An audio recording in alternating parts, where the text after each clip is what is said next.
오늘 본문을 보면서 어떤 분들은 좀 내내 불편하게 읽으실 수도 있을 것 같습니다. 또 이런 이야기가 도대체 왜 성경에 쓰여 있느냐 하시는 분들도 있을 것이고요. 혹은 본문이 너무 길어서 무슨 내용인지 모르겠다 하시는 분들도 있을 것 같습니다. 우리가 읽은 이 창세기 38장의 위치를 보면은 이제 앞의 내용은 37장은 이제 야곱의 아들들, 특히 유다를 중심으로 동생 요셉을 노예로 팔아버리고 아버지 야곱을 슬프게 하는 장면으로 끝을 맺습니다. 그리고 39장은 이제 요셉의 노예 생활 이야기가 등장합니다. 이야기의 흐름상으로만 보면은 이 38장은 오히려 이 이야기 흐름에 방해가 되는 것처럼 보입니다. 내용도 이제 속된 말로 막장 드라마보다 더 막장스러운 이야기가 여기에 쓰여 있기 때문에 불편한 감도 없지 않아 있습니다. 그러나 이 야곱의 이야기에서 또 특별히 이 이스라엘의 역사에 있어서 오늘 우리가 읽은 이 본문 이야기야말로 가장 중요한 이야기임을 이제 먼저 말씀드리겠습니다. 이 이야기야말로 야곱 이야기의 가장 정점이면서 또 결론의 축소판으로 보아야 하는 것이죠.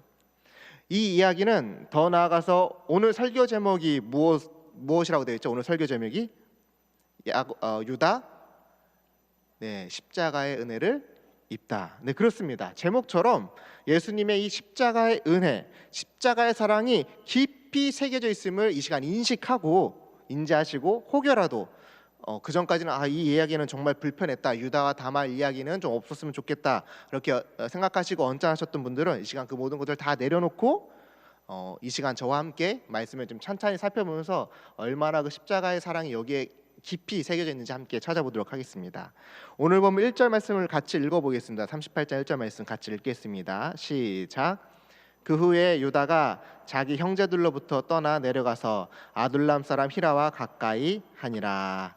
아멘.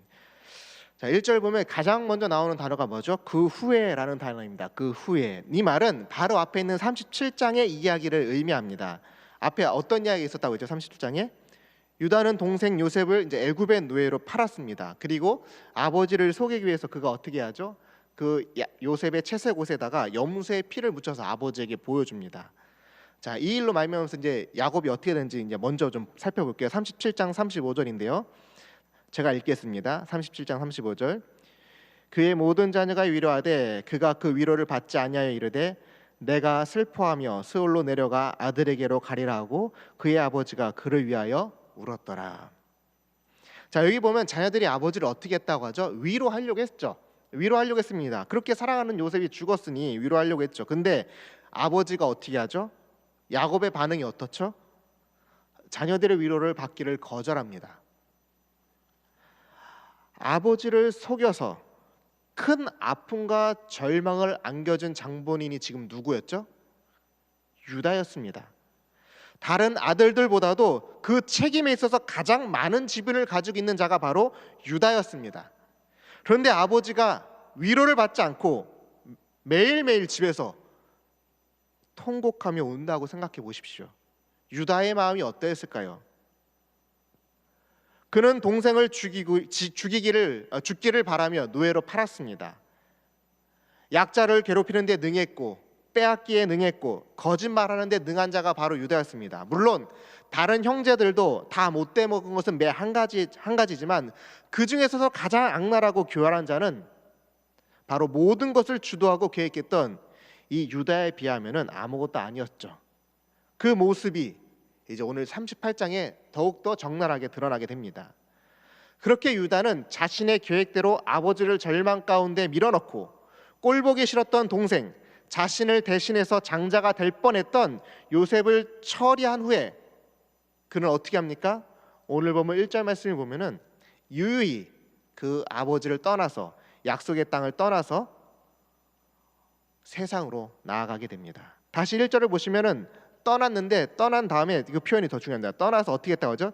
형제들도 떠나 어떻게 했다고 하죠? 내려가서라는 표현이 더 붙여 있죠. 내려가서.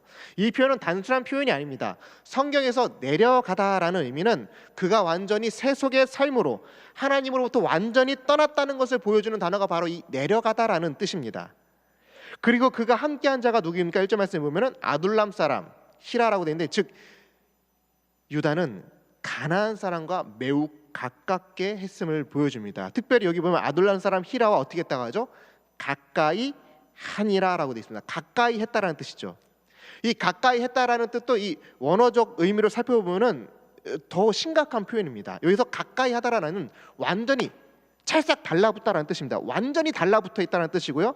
하다, 가까이 하니라, 이 하니라는 단어도 그냥 했다라는 뜻이 아니라 지팡이처럼 구부러진 삶을 살다라는 뜻입니다.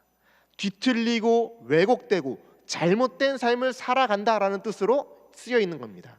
즉 유다가 하나님을 떠나서 완전히 뒤틀려버린, 완전히 왜곡된 모습으로 하나님을 떠난 이방 세계와 완전히 달라붙어서 살아가고 있음을 성경이 지금 적나라하게 드러내는 것입니다. 죄와 욕망으로 그렇게 유다의 삶을 완전히 뒤틀려 버립니다. 근데 이 인물이 지금 누구라고요? 유다. 여러분, 유다가 누구입니까? 이스라엘의 장자입니다. 예수님이 오실 혈통의 주인공입니다.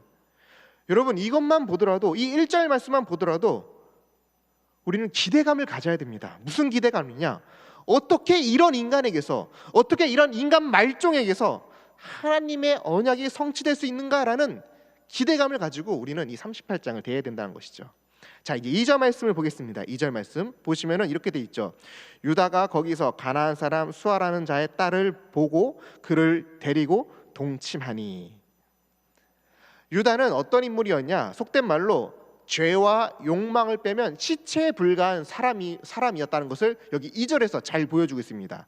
죄와 욕망을 빼면 시체인 사람. 자, 왜 그러냐?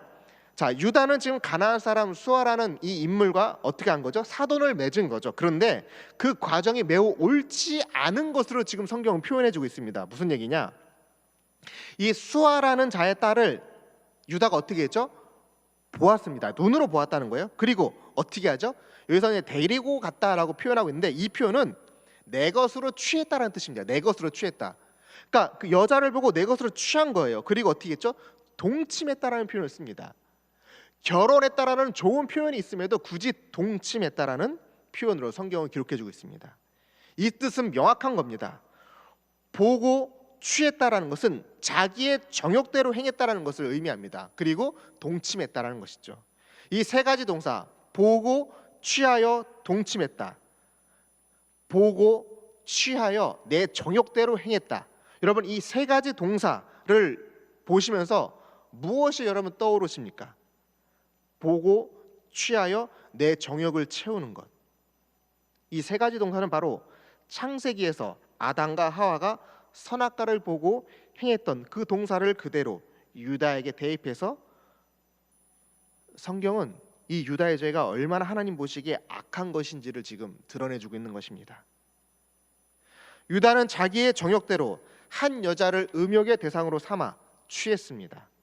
그리고 유다는 이 수아라는 사람의 딸을 통해서 어떻게 되죠? 이후의 말씀을 보면은 이제 아들 셋을 얻게 됩니다. 우리 5절 말씀을 볼게요. 5절 말씀. 제가 읽겠습니다. 5절 말씀. 그가 또 다시 아들을 낳고 그의 이름을 셀라라 하니라. 그가 셀라를 낳을 때 유다는 어디에 있었다고 되어 있죠? 5절 말씀 보면 거십에 있었더라. 자, 성경은 굳이 유다가 어디에 지금 살고 있는지를 밝혀주고 있습니다. 여기서 이 5절에 써 있는 이 거십이라는 이 지역의 지명의 이름의 뜻은요, 이런 뜻입니다. 속이다, 거짓말하다라는 뜻입니다. 이 이름의 뜻이. 그러니까 유다의 인생이 얼마나 거짓된 인생인지, 유다의 인생이 얼마나 속이는 인생인지를 잘 드러내주는 본문이죠. 그렇게 유다는 이 수아라는 사람의 딸을 통해서 아들 셋을 얻고 이제 안심한 듯합니다. 더 이상 자녀를 생산하지 않죠. 자, 그렇게 이제 이 안심하면서 그가 그 다음에 한 행동을 보면은 그는 이제 장자 엘을 위해서 며느리를 드립니다. 장자 엘을 위해서. 뭐 물론 장자 엘을 위해서라고 써 있지만은 더 정확한 의미는 바로 유다 자신을 위해서, 자기의 대를 잇고 자기의 가문을 잇기 위해서 며느리를 직접 골라온 것이죠. 아들을 위해서가 아니라 바로 자기를 위해서 며느리를 골라옵니다. 근데 그 며느리의 이름이 무엇이죠? 바로 다말입니다. 그렇습니다. 이 다말은 예수님의 그 족보에 가장 먼저 쓰여 있는 바로 여성 이름 다말이죠. 그런데 이 다말은 누구입니까? 보시면은 가나안 여자 중에 하나입니다. 이스라엘의 혈통이 아니라 가나안의 여인 그 다말이 바로 성경 족보에 예수님의 그 혈통에 들어 있는 것이죠. 자, 그렇게 다말은 유다에 의해서 장자 엘과 결혼을 하게 됩니다. 그런데 하나님께서는 이 다말이 결혼하자마자 어떻게 하죠? 남편 엘, 장자 엘을 죽이십니다. 그 이유를 성경은 이렇게 밝힙니다. 7절 말씀 볼까요? 유다의 장자 엘이 여호와 보시기에 악함으로 여호와께서 그를 어떻게 하셨다? 죽이신지라. 여러분, 성경에서 하나님께서 직접 한 사람을 심판하시고 죽이시는 모습은 바로 이 본문이 처음입니다. 물론 인류 전체를 대상으로 폐역하고 완고했기 때문에 노아 때 물로 심판했던 적이 있긴 하지만 한 개인을 대상으로 심판하시는 경우는 바로 이때가 처음입니다. 그리고 그가 여호와 보시기에 악했기 때문에 그를 죽였다라고 하나님께서 행동했다고 표현해주고 있죠. 자, 다시 보시면은 엘이 여호와 보시기에 악했다라는 표현이 나오죠. 여러분, 왜 엘이 여호와 보시기에 악했을까요? 이게 중요합니다. 왜 엘이 여호와 보시기에 악했을까요? 그 이유는 자명한 사실 중에 하나가 바로 무엇일까요? 바로 아버지 유다 때문입니다. 엘이 보고 배웠던 사람은 바로 유다 아버지였습니다. 죄와 욕망으로 뒤틀린 삶을 살아가는 그 아버지 유다보다 엘은 더 가나하나 세속화되었던 것입니다. 그래서 이 엘이 죽게 된 것이죠. 그런데 유다는 이 아들의 죽음에, 장자의 죽음에 동의하지 않습니다. 곧바로 어떻게 하죠? 다말이 이 일로 슬퍼하거나 힘들어하거나 무서워할 수 있는데도 다말을 위로하거나 그런 건 안중에도 없습니다. 곧바로 둘째 아들 오난에게 형수에게 네 할 일을 행하라고 명령하죠. 이것은 당시 고대의 근동 문화였던 형사 취소 제도를 의미합니다. 형이 장자가 자식 없이 죽으면은 그의 남동생이 형의 가문을 잇게 하기 위해서 형수에게 씨를 줘야 했습니다. 하지만 오난은 형의 몫을 탐냈기 때문에 자기의 씨를 형수에게 주지 않게 하죠. 하나님께서 역시나 이것을 악하게 보시고 형 엘과 같이 그 자리에서 둘째 아들 오난을 죽이십니다. 여기서 우리는 한 가지 짚고 넘어가야 될 문제가 있습니다. 혹여나 내 자식이, 나의 자녀가 너무나 세속적이고 하나님을 지금 떠나 살고 있다면은 먼저 내 신앙을 점검하시기 바랍니다.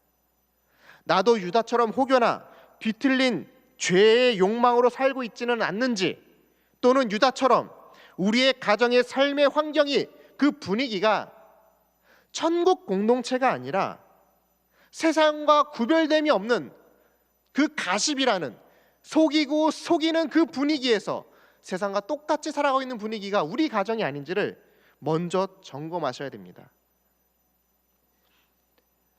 자, 그렇게 유다는 장자와 차자를 잃어버리지만 슬퍼하지 않습니다. 뿐만 아니라 유다는 이렇게 아들들을 잃었음에도 자신을 돌아보고 반성하기보다는 그 원인을 누구에게 탓하며 돌리고 있죠? 며느리에게 그 잘못을 돌리고 있습니다. 며느리 한 명 잘못 들여서 내 가정이 지금 풍지박산 나는구나라고 그 생각에 사로잡히게 되죠. 그래서 어떻게 얘기하죠? 11절 말씀을 보겠습니다. 11절 말씀을 보면은 유다가 다말에게 이렇게 얘기합니다. 유다가 그의 며느리 다말에게 이르되 수절하고 내 아버지 집에 있어 내 아들 셀라가 장성하기를 기다리라 하니 셀라도 그 형들같이 죽을까 염려함이라 다말이 가서 그의 아버지 집에 있으니라. 원래대로라면 유다는 시아버지로서 이 며느리를 끝까지 책임져야 했습니다. 그런데 지금 유다는 어떻게 하고 있죠? 전혀 그러한 행동을 보여주지 않습니다. 오히려 그를 그의 아버지의 집으로 돌려보내는 무책임한, 또 파렴치한 행동을 보이고 있습니다. 조금도 자신에게 이익이 되지 않으니 약하고 힘없는 자를 짓밟아버리는 이 악행을 지금 저질러버린 것입니다. 게다가 다말을 본집으로 보내면서 그를 어떻게 하죠? 자유롭게 놓아주는 것이 아니라 그를 끝까지 괴롭게 하기 위해서 어떻게 하라고 하죠? 수절하라고 합니다. 정조를 지키라고 명령합니다. 야, 셀라가 크면 내가 줄게라고 얘기하지만 보면은 어떻게 돼 있죠? 유다는 줄 마음이 없어요. 즉 죽을 때까지 이 다말을 무자식으로 그리고 과부로 죽게 내버려 두겠다는 뜻인 것입니다. 여러분, 유다가 얼마나 사람을 피말리게 하는지, 얼마나 사람을 벼랑 끝으로 몰아붙이는지, 자신에게 이익이 안 되고 회가 된다고 여기면 얼마나 악랄하게 대하는지를 지금 잘 보여주는 대목이죠. 첫째와 둘째를 그렇게 이룬 후에 유다는 다말을 보내고 이후에 곧바로 아내마저 잃게 됩니다. 12절 말씀입니다.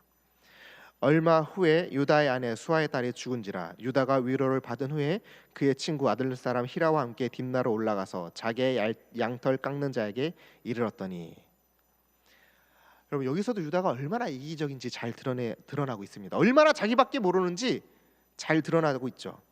자, 그는 아들을 잃어 슬퍼하는 아버지를, 즉 야곱을 위로해주지 않고 떠났습니다. 그는 남편을 잃은 며느리를 위로해주기는커녕 면박을 주고 쫓아냈습니다. 그런데 정작 자신은 아내를 잃었다는 이유로 어떻게 하죠? 위로를 받고 있습니다. 얼마나 그가 가족들에게 냉소적인지, 그리고 자기만을 위하는 삶을 살고 있는지를 잘 보여줍니다. 이것뿐만이 아닙니다. 12절 말씀 보면 양털 깎는 시기라는 표현이 나옵니다. 이것은 유목민들에게서는 축제 기간입니다. 다말은 막내 셀라가 장성했다는 것을 알았지만 시아버지 유다가 줄 마음이 없다는 것 또한 알았습니다. 그래서 어떻게 하죠? 다말은 자신의 과부의 옷을 벗고 창녀처럼 꾸며 유다에게 접근하여서 동침하게 되죠. 자, 이 장면을 통해서 우리는 유다가 얼마나 죄와 정욕에 사로잡혀 있는지를 다시 한번 보게 됩니다. 왜냐하면 그 며느리 다말이 유다가 얼마나 더러운지를 잘 알았기 때문에 이것을 이용할 수 있었던 것이었거든요. 뿐만 아니라 유다는 다말에게 약조하기를 염소 새끼를 주겠다라는 표현이 있었죠. 내가 너한테 들어갈 때 염소 새끼를 주겠다라고 약속하죠. 이때가 참 재밌는 장면인데요. 보시면은 여러분 아까 5절에서 유다가 아이를 낳고 정착했던 지역이 어디라고 되어 있었죠? 아이를 낳고 정착했던 지역 5절에서 보면은 거십, 그 이름의 뜻은 속이다, 거짓말하다라는 뜻이었습니다. 자, 이 유다는 아버지 야곱을 속였습니다. 무엇으로 속였죠? 요셉의 옷에 염소의 피를 묻혀서 아버지를 속였죠. 이번에는 유다가 다말에게 염소를 주겠다고 합니다. 자, 이에 대한 담보물로 다말은 유다의 도장과 끈과 지팡이를 요구하죠. 유다는 다말을 속여서 친정집에 가 있으라고 했는데 다말은 그런 유다를 재차 속여 동침하는 모습을 보여줍니다. 서로 속고 속이는 매우 기가 막힌 장면이 여기서 드러나죠. 또한 도장과 끈, 지팡이는 당시에 그 사람이 누구인지를 나타내는 오늘날의 인간 증명서 또는 주민등록증과 같은 역할을 했습니다. 근데 이것을 어떻게 하죠? 창녀에게 너무나 쉽게 내어줍니다. 그만큼 유다가 얼마나 욕망의 눈에 멀어 있는지를 잘 보여주는 대목이죠. 자, 그렇게 하룻밤 동침을 하고 유다는 날이 밝아서 이제 그 담보물을 찾기 위해서 어떻게 하죠? 친구에게 염소를 주고 창녀에게 받아오라고 이야기합니다. 그런데 이 친구가 어떻게 되죠? 찾을 수가 없었죠. 자, 본문 22절 23절 말씀입니다. 제가 읽을게요. 그가 유다에게로 돌아와 이르되 내가 그를 찾지 못하였고 그곳 사람도 이르기를 거기에는 창녀가 없다 하더이다 하더라. 유다가 이르되 그로 그것을 가지게 두라. 우리가 부끄러움을 당할까 하노라. 내가 이 염소 새끼를 보냈으나 그대가 그를 찾지 못하였느니라. 유다가 자신의 신분증 찾아오는 것을 어떻게 하죠? 빠르게 포기해 버립니다. 그 이유가 23절에 뭐라고 되어 있었죠? 부끄러움을 당할까 하노라. 부끄러움 당할까 봐 찾지 않는 것입니다. 자기의 신분증을. 여러분, 이것이 바로 유다의 모습입니다. 유다는 다른 사람들 앞에서 자신이 흠이 잡히는 것을 매우 싫어했던 인물입니다. 자신은 언제나 괜찮아 보이는 사람이길 원했습니다. 그러나 그런 남들이 보지 않는 것에서 누구였습니까? 가장 추악한 짓을 행하는 아주 인간 말종의 인간이었던 것이죠. 뿐만 아니라 지금 이 모습을 보면은 유다는 창녀를 위해서 온갖 정성을 들이고 있는 모습을 보여줍니다. 그러나 반대로 가족을 위해서는, 아버지를 위해서는, 형제를 위해서는, 아들들, 자녀들을 위해서는, 며느리를 위해서는 아무것도 행하지 않는 못된 인물로 그려주고 있습니다. 이 유다의 모습은 누구를 지금 대표하고 있는 것일까요? 바로 이스라엘 민족입니다. 더 나아가 교회입니다. 바로 우리 자신입니다. 하나님을 믿는다고 하면서 정작 내 가족을 사랑하지 못하고 밖에서 남들에게는 잘하는 모습을 보여주고 내 가족을 위해서는 자린고비처럼 아끼면서 음욕의 대상, 정욕의 대상, 자신의 이익을 위해서라면 부끄러움도 모르고 아끼지 않는 모습, 남들에게는 신앙이 좋은 척, 믿음이 좋은 척 하지만 뒤로는 온갖 부정과 비리와 탐욕으로 얼룩진 삶을 사는 모습, 그가 유다이고 그가 이스라엘의 민족이며 교회이며 바로 우리라는 것을 지금 말해주고 있는 것입니다. 24절 말씀입니다. 석 달쯤 후에 어떤 사람이 유다에게 일러 말하되 네 며느리 다말이 행음하였고 그 행음함으로 말미암아 임신하였느니라. 유다가 이르되 그를 끌어내어 불사르라. 여러분, 지금 유다가 얼마나 지금 자기 자신의 죄에 대해서 관대한지 보이십니까?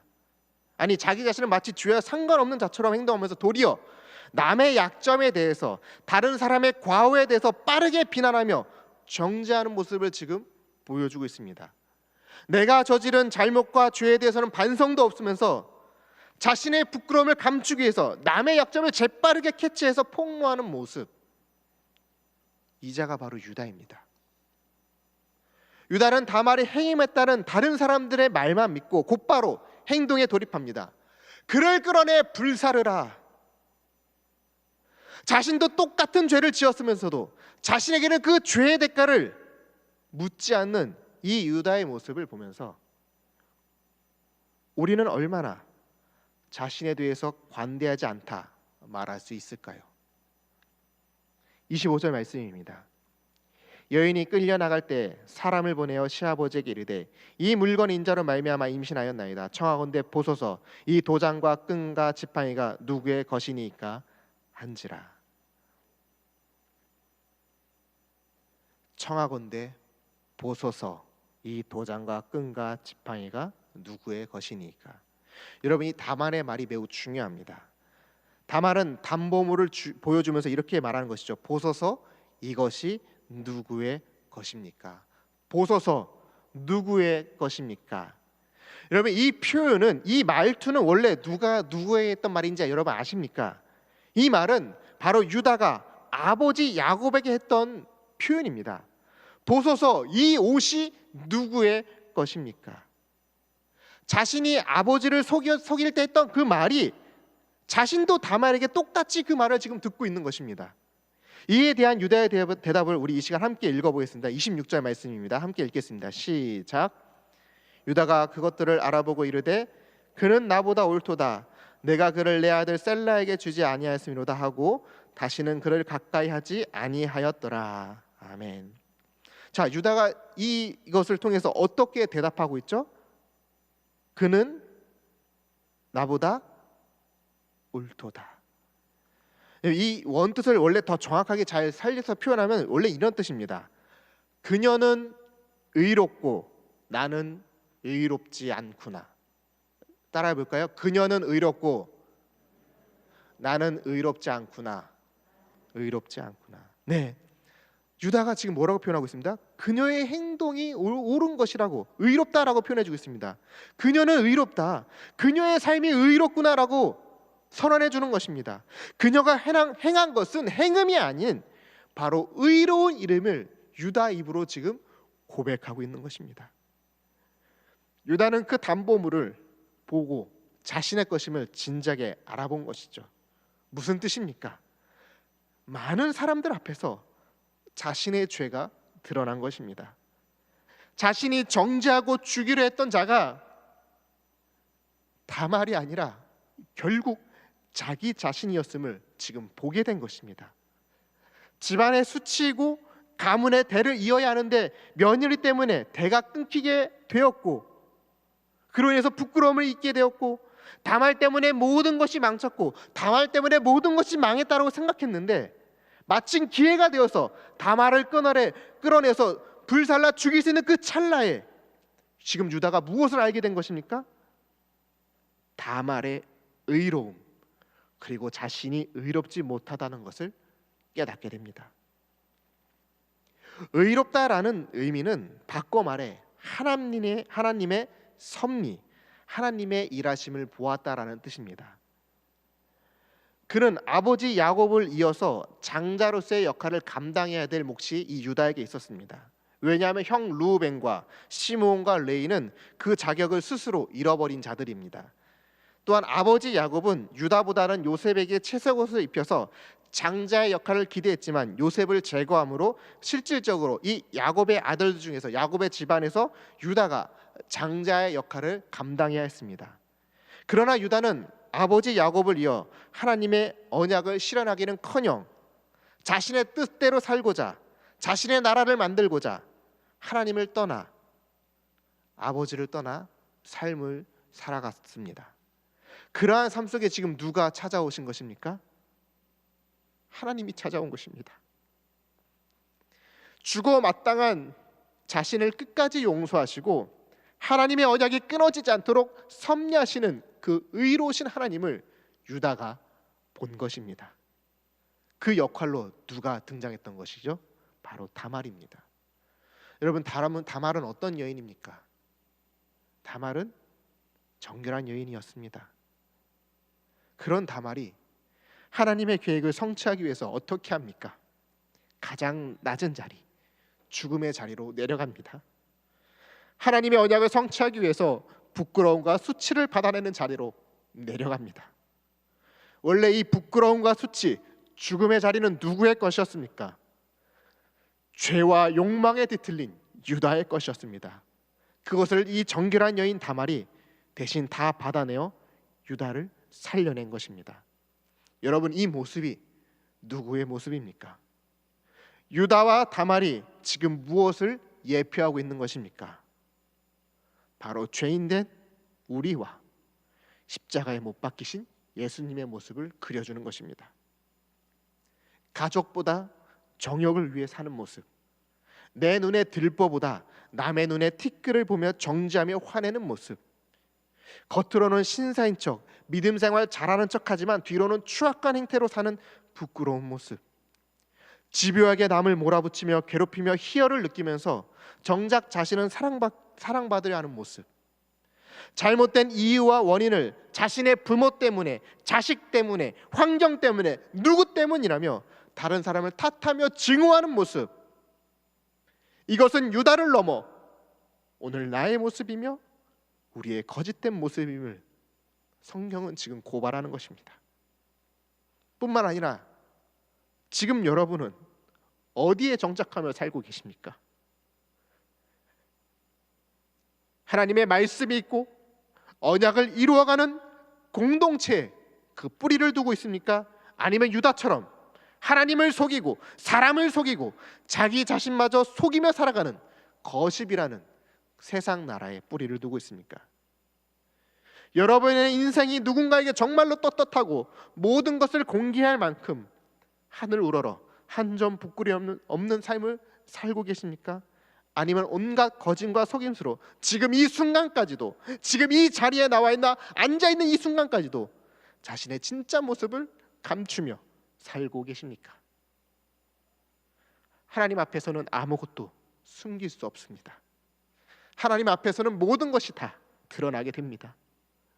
부끄러움을 당해야 될 사람은 바로 나 자신입니다. 죄와 욕망으로 얼룩져 죽어야 될 죄인은 바로 우리라는 것입니다. 그런데 그런 죄인인 내가 아니라 바로 그 십자가의 자리, 부끄러움과 죽음의 자리를 우리 주님께서 대신 짊어지셨습니다. 왜? 나를 사랑하신다는 언약을 이루기 위해서입니다. 나를 구원하신다는 약속을 성취하기 위해서입니다. 그 사랑이 너무나 커서 우리는 헤아릴 수 없는 것입니다. 그 은혜가 너무나 커서 우리는 다 이해할 수 없는 것입니다. 그것을 성경은 의롭다라고 표현합니다. 그래서 저는 유다의 이 고백이 저와 여러분의 고백이 되길 원합니다. 주님의 의로움이 저를 살리셨습니다. 주님의 의로움으로 제가 살게 되었습니다. 말씀을 정리하겠습니다. 유다는 하나님의 품을 떠나 세상과 하나 되어 뒤틀리고 왜곡된 죄의 욕망에 사로잡혀 살았던 인물입니다. 그 결과는 참담했죠. 두 아들을 잃어버렸습니다. 그리고 아내도 잃었습니다. 바꿔 말해 이제 유다에게는 더 이상 희망, 더 이상 소망이 없는 자가 되었던 것이죠. 그리고 부끄러운 일로 인해 자신의 신분과 자신의 정체성마저 잃어버리게 됩니다. 바로 그때 하나님의 섭리를 경험하게 되는 것이죠. 바로 자신이 정죄하고 죽이려 했던 며느리 다말을 통해서 말이죠. 그리고 유다는 고백합니다. 자신의 죄된 삶을 고백하고 회개하며 하나님의 의로우심을 고백합니다. 이 장면은 마치 다윗 왕이 선지자 나단을 통해서 자기의 죄를 깨닫고 회개하는 것을 연상하게 합니다. 여러분, 이것이 바로 유다, 즉 하나님께서 세우신 회복된 언약 백성의 모습인 것입니다. 유다는 잃었던 자신의 정체성을 하나님의 의로우심을 통해서 회복하게 됩니다. 또한 유다는 잃었던 이 두 아들을 다말을 통해서 다시 얻게 되므로 예수님의 혈통, 언약의 통로를 잇게 됩니다. 유다는 바로 이 사건을 통해서 완전히 거듭나게 되고 다시 고향으로 돌아가게 됩니다. 그리고 아버지가 계신 언약 공동체, 약속의 땅으로 돌아가서 그 가족을 살려내게 되죠. 유다는 요셉을 만날 수 있는 교두보 역할을 하게 되고, 이로 말미암아서 무너진 이 야곱의 가정이 다시금 회복되고 굶주려 있는 이스라엘을 구원하게 되는 마중물의 역할을 감당하게 됩니다. 여러분, 이것이 십자가의 사랑을 온몸으로 경험하고 깨달은 자의 복된 인생임을 성경은 이 유다라는 인물을 통해 오늘 우리에게 들려주고 있는 것입니다.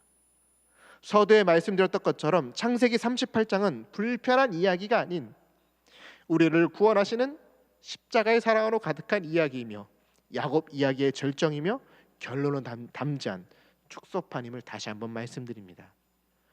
그렇게 저는 여러분이 십자가의 사랑을 온몸으로 그리고 온 마음으로 또 온 영으로 경험하고 삶이 회복되어 하나님이 복 주시는 인생으로 거듭나기를 축원합니다.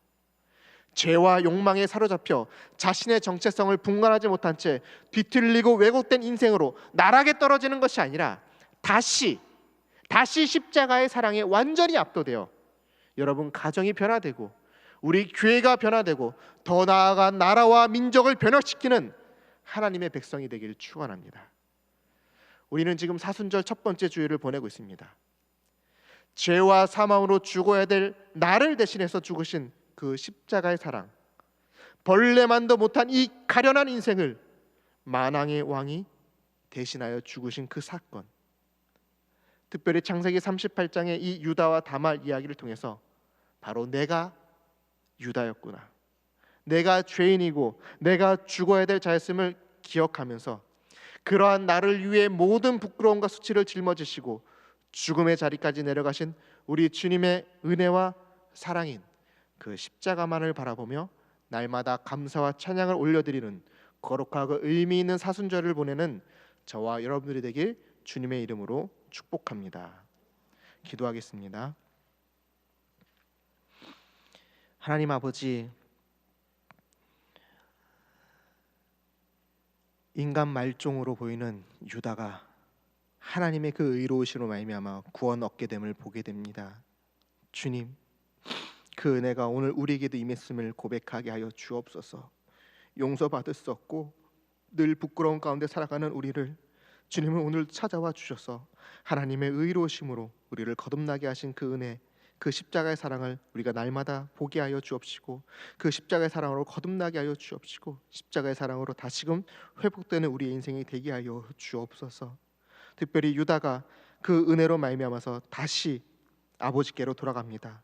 다시 언약의 공동체로 돌아갑니다. 그로 말미암아서 이스라엘이 살아나고 그 어려움과 아픔 속에서 모든 것이 회복되는 놀라운 구원의 역사를 보게 됩니다. 주님, 올 한 해 표어가 무엇입니까? 다시 교회로입니다. 주님, 우리의 잃었던 신앙도 다시금 회복되게 하여 주옵시고, 다시 교회로 모이노 말미암아 우리의 신앙이 다시금 전과 같이 불일 듯 일어나게 하여 주옵소서. 그리하여서 우리 교회가 뜨거워지게 하여 주옵시고, 우리 교회를 넘어 우리 가정도 또 이 사회와 이 나라와 민족을 변혁시킬 수 있는 주의 거룩한 백성으로 살아낼 수 있도록 주님 역사하여 주옵소서. 예수님의 이름으로 기도하옵나이다. 아멘.